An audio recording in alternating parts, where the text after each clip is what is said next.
트럼프 대통령이 다음 달 2일 주요 무역 상대국을 상대로 상호 관세를 부과하겠다면서 이 밖에도 자동차, 반도체 등 품목별 추가 관세도 예고한 그런 상태입니다. 자, 미국 행정부는 상호 관세 또 수입차 관세에 있어서 한국 예외가 아니다 이런 의견 주장을 해왔는데요. 자, 앞으로 상호 관세 부과, 품목별 관세는 또 어떻게 움직일지 자세하게 전망해 보도록 하겠습니다. 이인철 참 좋은 경제연구소 소장 함께합니다. 안녕하십니까? 자, 이제 채 열흘도 남지 않았죠. 이제 상호관세 4월 2일입니다. 트럼프 대통령이 4월 1일은 만우절이라 해서 이제 2일로 하겠다라고 해서 2일이 된 것 같은데 간밤에는 좀 더 유연성 있게 하겠다. 뭐 참모들은 또 더 타겟티드, 표적화 시키겠다. 어떤 형태일까요? 너무 깜깜인 것 같아요. 예상도 못 하겠습니다. 맞습니다. 굉장히 디데이는 임박했지만 네. 알려진 게 거의 없습니다. 예. 상호관세라는 게 이 교역상대국이 자국 수출품에 매기는 관세율에 상응하는 이 관세를 매기겠다라는 겁니다.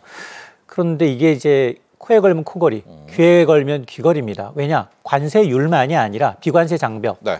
예를 든다면 각국이 수출 보조금을 지급한다. 그리고 여기다가 환율 정책. 그리고 뭐 부가세와 같은 이 비관세 장벽까지 고려해서 다음 달 2일부터 국가별 상호관세를 발표하겠다라고 이미 예고된 상황이고요. 예. 자, 그러면 이게 전 세계적으로 어떤 국가에 어느 정도의 관세를 붙일지, 그리고 품목으로 들어가면 어떤 이제 이 업종 산업군에 영향을 줄지 좀 윤곽이 드러나야 되는데 지금 하나도 윤곽이 드러난 게 없습니다. 네. 다만 외신을 통해서 밝혀지는 건 뭐냐? 너무 광범위하다 보니까 전방위적인 전 세계적으로 매기는 관세 조치가 아니라 타겟화된 그리고 이제 이 무역 적자 규모가 큰 국가를 대상으로 한 표적 관세가 이제 먼저 발표될 가능성이 높다라는 겁니다. 네. 그런데 아시다시피 우리는 여기에서도 예외가 아닙니다. 지금 우리나라는 미국의 무역 적자 상위 8번째 국가의 랭크가 돼 있기 때문에 특히 트럼프 대통령은 올해 첫 의회 연설에서 뭐라고 얘기했느냐. 한국의 관세를 봐라. 평균 관세가 미국의 4배다. 4배 이상이다라고 억지 주장을 한 만큼 우리나라도 타겟이 될 수밖에 없다라는 겁니다. 자, 이렇게 놓고 보면 상위 10개 국가는 다 드러나 있거든요. 뭐 우리나라 이외에도 중국, 일본, EU부터 시작을 해서 뻔하죠. 대만, 네. 베트남까지 다 포함이 돼 있습니다. 그런데 이미 멕시코, 캐나다 맞았고요. EU는 지금 경쟁하고 있는 상황이고요. 자, 그러다 보니까 불공정 무역 국가로 이미 거론된 만큼 관세 대상에는 포함될 것으로 보입니다. 근데 앞서 트럼프 대통령은 어떤 얘기했냐면 상호 관세 예외는 없다라고 이제 관세 이제 부가 방침을 강행하겠다라는 의지를 밝혔으면서도 그런데 멕시코, 캐나다의 경우를 보게 되면 네. 일부 좀 유연하게 대응하고 있는 것만큼 이 얘기는 뭐냐? 먼저 이제 관세율을 발표하고 난 다음 양자 간 협상이 그만큼 중요해졌다라는 거고 또 하나 관심사는 이렇게 되면 이제 상호 관세라는 게 그다음 가장 중요한 게 품목별로 네. 반도체, 자동차, 의약품 네. 이 같은 날로 밝혀지겠다라고 했지만 같은 시기에 밝히기는 좀 어렵지 않겠느냐라는 이제 의견이 나오고 있습니다. 우리 입장에서는 우리나라가 제일 중요하죠. 우리나라가 어떤 형태로 부과될까. 예외가 아닌 것이 한미 FTA 때문에 우리는 관세 스스로가 없지만 미국이 이미 판을 깔고 있습니다. 한국의 법령, 규제 너무 과하다. 여기서 좀 힌트를 얻어야 되겠죠. 결국 비관세 장벽으로 우리 공격하겠다.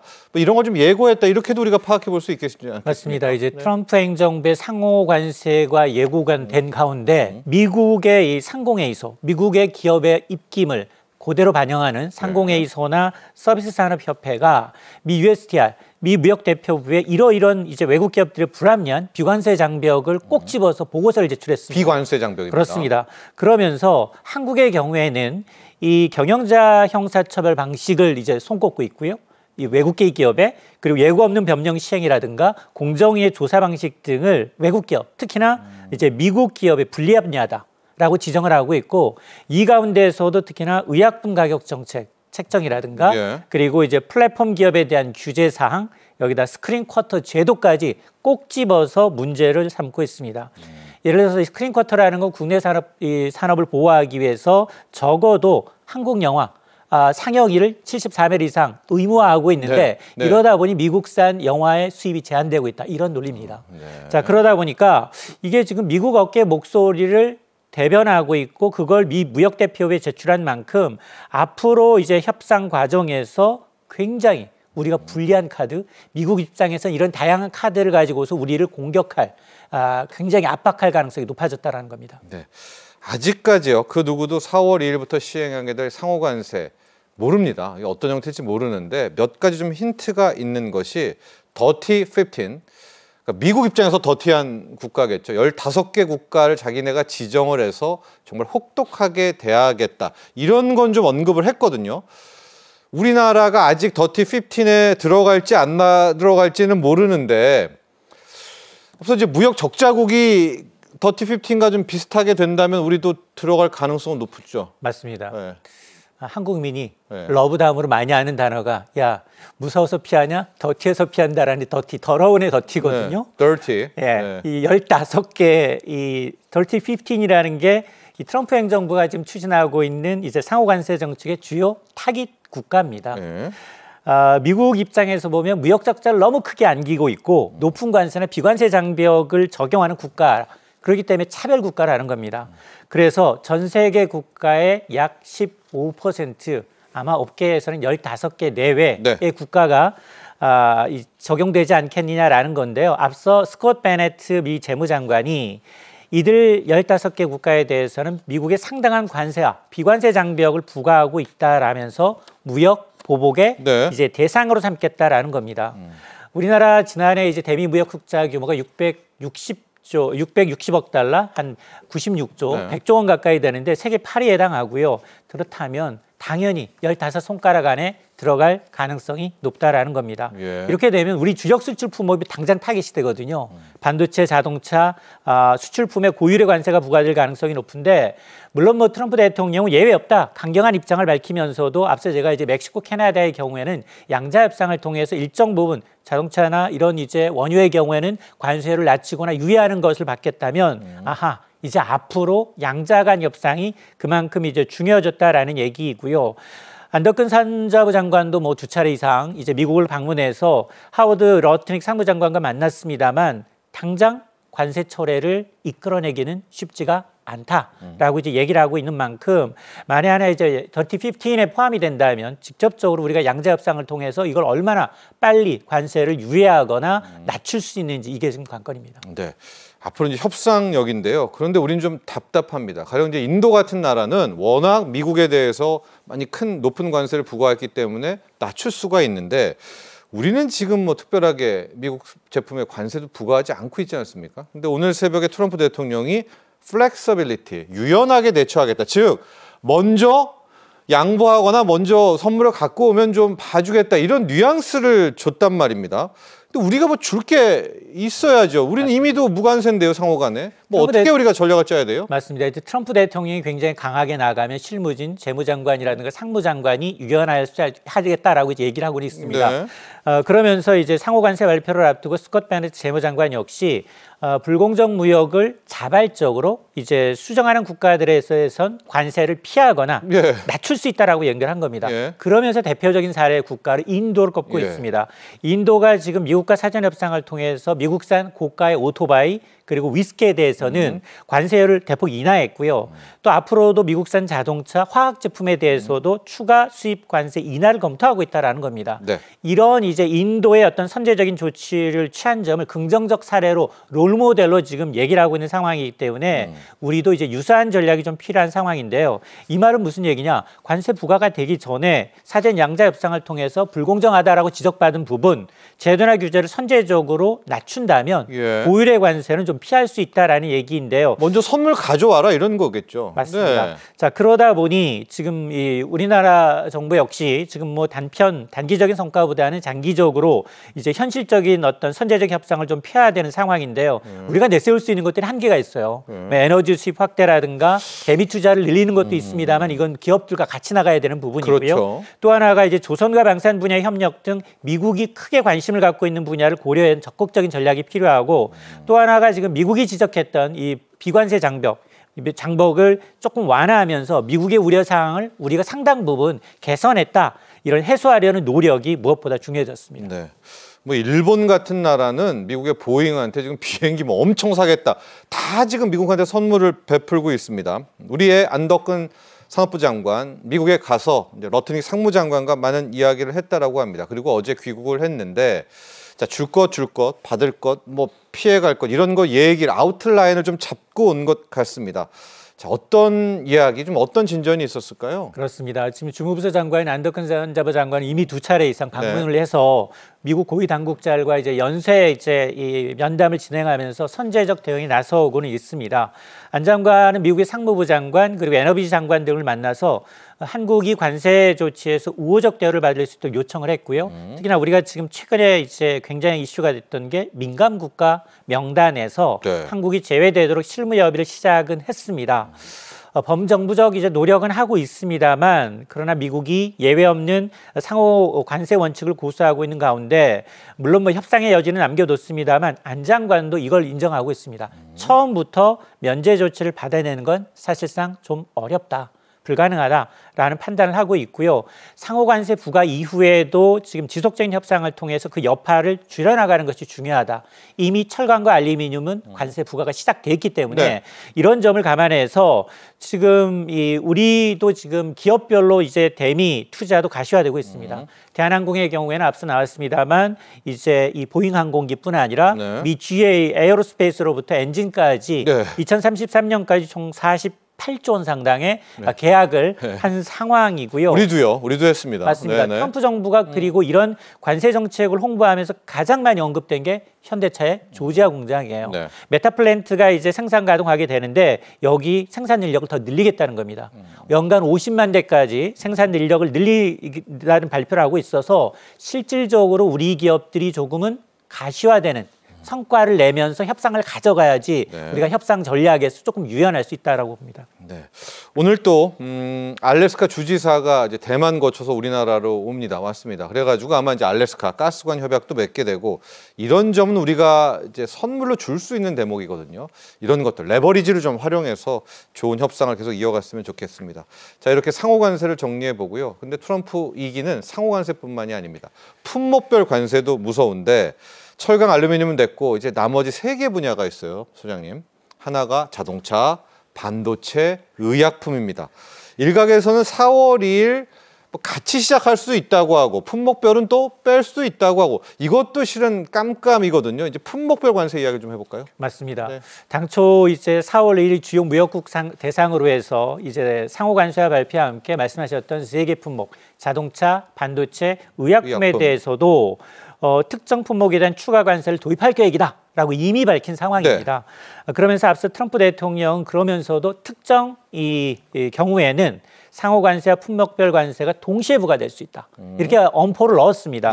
그런데 이제 이 외신들에 따르면 4월 2일까지 지금 불과 열흘 남았는데 구체적으로 윤곽이 드러나는 게 하나도 없다는 겁니다.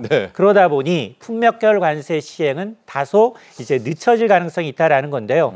아직까지 구체적인 품목별 관세라든가 적용 방식이 공개되지 않았기 때문에 내부 검토 행정적 절차가 진행돼야 한다라는 겁니다. 이렇게 되다 보면 선 상호 관세 먼저 이제 발표하고 품목별 추가 관세는 이제 추 단계별로 이제 시행할 가능성이 상당히 높아졌습니다.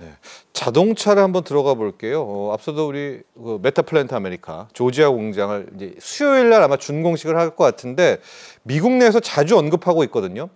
지금 우리가 자동차 품목 관세 떨고는 있지만 좀 이런 걸로 역전을 할 수는 없을까요? 현대차 막대하게 투자하고 있지 않습니까? 미국에요.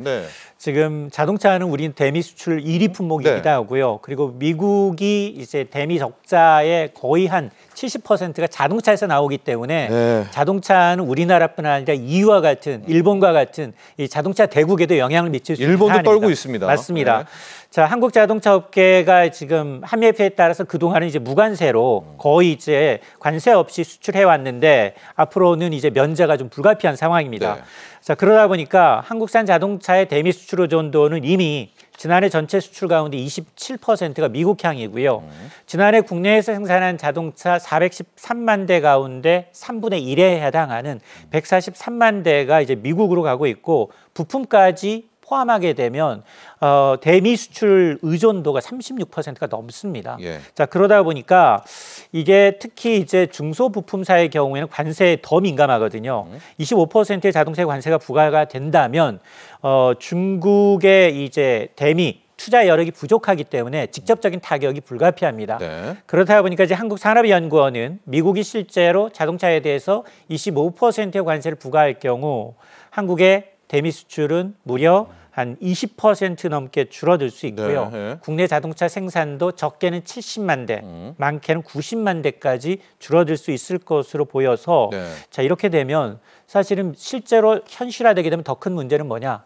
바로 한국 GM이 한국 공장을 철수하고 떠나겠죠. 네네. 미국 본토로 네. 공장을 옮길 가능성까지 이제 거론이 되고 있기 때문에 자동차라는 게 전 산업이 집약된 노동 집약형 이 산업이다 보니까 네. 이제 이 소재, 부품, 장비 관련 이제 부품 산업관 이제 이 연간 8억의 효과가 엄청나기 때문에 네. 아마 이것이 가장 큰 문제점으로 대두가 되고 있습니다. 그러니까 지금 보니까 우리가 한 400만 대를 만들고 수출을 하는데 이 중에 140만 대가 미국으로 가거든요. 이제 여기에 관세를 맞으니까 얼마나 크겠습니까? 근데 또 앞서도 얘기했지만 지금 현대차의 전략은 미국에 공장 짓고 GM 공장에서 우리도 짓고 또 할 수 있단 말입니다. 우리가 좀 긍정적인 면은 볼 수 없을까요? 맞습니다. 네. 지금 어쨌든 지금 미국에서 가장 잘 나가고 있는 건 하이브리드 자동차거든요. 예. 지금 이 트럼프 행정부가 이제 화석연료 회귀를 얘기하다 보니 전기차 캐즘이 좀 집중한 상황에서 예. 전기차보다는 오히려 이제 지금 잘 나가고 있는 중소형 SUV를 비롯해서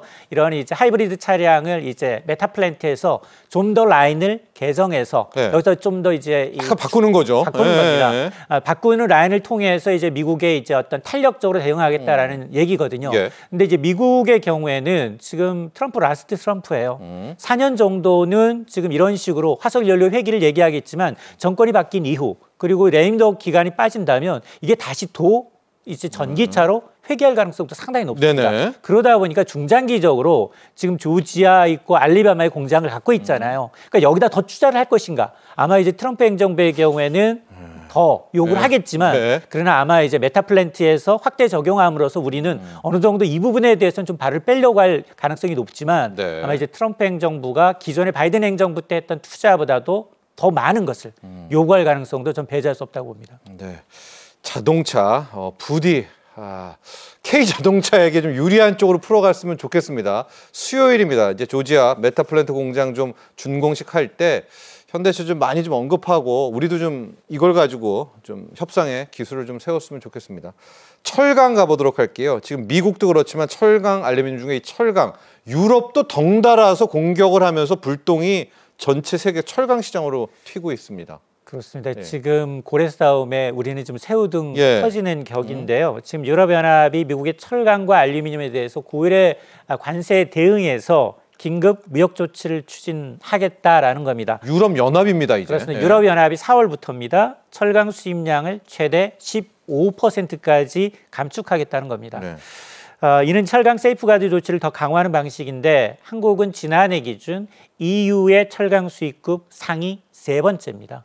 3위에 해당하기 때문에 열원이라든가 합판이라든가 이 주력 이 철강 수출 품목의 경우에는 타격이 좀 불가피합니다. 네. 기존에는 국가별로 쿼터제 내 수입이 가능했습니다. 그러니까 저율의 관세를 부과하거나 아니 무관세였지만 이번 조치로 인해서 쿼터 자체가 줄어들기 때문에 한국 철강도 이제 직간접적인 영향이 불가피한데 특히 내년 6월부터 세이프가드 종료 이후에는 새로운 이제 무역 보호 조치를 내놓을 가능성이 높아졌습니다. 특히 이제 이 탄소 국경 조정 제도라는 게 있는데요. 이 적용 대상을 올해 4분기부터는 철강과 알루미늄 가공 제품 등 이 다운스트림 제품으로 확대할 예정이다라고 밝히고 있는데 이 탄소 국경 조정 제도라는 게 뭐냐? EU 역외에서 생산된 EU로 수입되는 6가지 품목, 시멘트라든가 전기 비료, 철이나 철강 그리고 알루미늄과 수소와 같은 6개 품목 제품을 생산하는 과정에서 이 나타나는 탄소 배출량 추정치를 계산해서 일종의 네. 세금을 여기다 가산하는 겁니다. 네. 자, 그러다 보니까 지금 미국으로부터는 이미 철강, 알루미늄 25% 관세를 부과되고 있는 상황이고요. 또 유럽은 겹겹이 지금 철강에 대해서 1단계, 2단계 지금 굉장히 제한 조치를 하고 있는 상황이기 때문에 상당히 지금 이 수출 전략의 재정비와 기후변화 대응에 대한 중장기적인 로드맵까지 좀 필요한 상황입니다. 문제가요. 이렇게 되면은 중국 값싼 철강들 아무데도 못 가잖아요. 유럽도 못 가, 미국은 당연히 못 가. 아주 우리나라로 막 싹 값싸게 이 저가 덤핑으로 들어올 수가 있겠거든요. 그럼 맞습니다. 우리가 또 초토화가 될 것 같은데 우리도 가만히 있으면 안 될 것 같습니다. 우리 정부도요. 맞습니다. 정부 역시 미국의 철강 알루미늄 고율 관세와 이제 전 세계적으로 강화되고 있는 통상 장벽에 대응해서 우회 이제 덤핑을 좀 단속을 강화하는 방안으로 철강 수입 규제 대응 방안을 내놓고 있는데요. 우회 덤핑이라는 건 이제 반덤핑 관세를 피하기 위해서 제3국에 조립 가공한 이후에 저가 철강제를 수입하는 방식으로 또 이제 수입되고 있는데 이걸 좀 차단하겠다라는 겁니다. 이를 위해서 이제 관세법 개정을 추진하겠다라는 건데 앞으로는 이제 철강 관세를 수입하게 될 경우 품질 검사 증명서 제출이 의무화됩니다. 이렇게 되면 기존의 원산지 이제 증명서보다도 조금 더 제품 정보가 상세하게 좀 이 불량 철강제나 이제 위장 수입을 좀 가려낼 수 있는 그런 이제 정보 제공이 좀 더 확실히 철저하게 되고요. 또 하나가 이제 관세청의 경우에는 이제 전담 단속팀을 꾸려서 원산지 조작이라든가 불법 유통 그리고 철강제 집중 단속하겠다라는 얘기인데 어쨌든 아마 이런 이제 이 반덤핑 조사가 미국과 지금 이제 유럽이 지금 추가하고 있는 이런 이제 이 관세 정책에 대응한 정책이긴 하지만 그럼에도 불구하고 말씀하셨던 것처럼 우리가 지금 중국산 저가 피해로 인해서 철강 산업 자체가 위축돼 있는 상황인데 우리나라에 직접적으로 들어오는 것도 문제지만 그 미국과 유럽연합을 향하지 못한 저가산 중국산이 우리의 경쟁국으로 동남아나 이런 지역으로 또 가기 때문에 우리는 지금 삼중고인 상황입니다. 자, 이제 마지막으로 우리 협상 전략 좀 짧게 정리해 봐야 될 것 같은데 지금 보니까요. 이 민간 기업과 우리 정부가 원팀이 돼야 될 것 같습니다. 최근에 대한항공이 막 보잉 항공기들 막 샀잖아요. 이런 걸 좀 미리 정부한테 좀 알려줘서 마치 우리 정부가 이렇게 선물을 하는 것처럼 또 미국 현지 투자할 민간 기업이 있으면 미리 정부와 좀 이렇게 팀워크를 짜서 협상 들어갈 때 같이 들어갔으면 좋을 것 같거든요. 향후 이 트럼프 행정부를 상대할 이 협상 우리가 전략 테크닉이라고 할까요? 민관의 합동 굉장히 필요한 거 아닙니까? 맞습니다. 말씀하셨던 것처럼 이제 대한항공도 좋은 케이스고요. 그리고 이제 현대차그룹도 조지아주 공장에서 어쨌든 대미 투자를 11조 이상 더 늘리겠다라고 한 부분도 분명히 우리가 쓸 수 있는 카드들 중에 하나입니다. 이걸 정부가 말하면 더 좋을 것 같은데요. 맞습니다. 그러면서 지금 어쨌든 미국의 통상정책 변화에 좀 유연하게 대응하고 앞서서 이제 인도 사례도 봤습니다만 어쨌든 기업들이 현지 투자 또 대체 시장 개척과 이제 품목들 다변화를 중요하면서도 지금 하고 있는 것처럼 가장 중요한 건 트럼프의 제조 부활의 가장 큰 목적은 적어도 최대 미국 시장에서 장사를 하기 위해서는 단기적으로 이제 미국에 와서 공장을 짓고 미국인들을 고용하라라는 현지 방식입니다. 투자. 그러다 보니 사실은 러스트 벨트라는 게 미국에서 제조업 공장을 한다? 사실은 맨땅 헤딩하기거든요. 그래서 바이든 행정부 당시에도 우리가 이제 반도체 투자를 했던 이유는 보조금을 준다라는 가정이었습니다. 근데 이걸 관세를 때리면 자동으로 와서 투자하게끔 만들어 온 정치이기 때문에 과연 이런 걸 현실성 있게 좀 따져볼 필요가 있고요. 특히나 지금 아마 에너지부 장관이 와서 대만 거쳐서 지금 이제 알래스카 LNG 프로젝트에는 일본, 대만이 먼저 손을 들었기 때문에 우리도 직간접적으로 들어갈 수밖에 없는 상황이라면 이런 카드를 활용해서 우리가 직접적으로 영향을 받고 있는 반도체, 자동차, 바이오 이런 걸 좀 지켜낼 건 지켜내고 생색 좀 내자. 맞습니다. 우선순위를 정해서 민간관이 우리가 줄 건 주고 그리고 적어도 바이든 행정부 때보다도 더 많은 투자를 해서 더 많은 일자리를 기여하겠다라는 어떤 정말 트럼프 행정부가 2026년 중간선거를 앞두고 생색낼 수 있는 카드를 만들어주는 게 굉장히 좋은 전략이라고 생각합니다. 네. 자, 지금까지 도움 말씀 주신 이인철 참 좋은 경제연구소 소장 여기서 보내드리겠습니다. 오늘 감사합니다.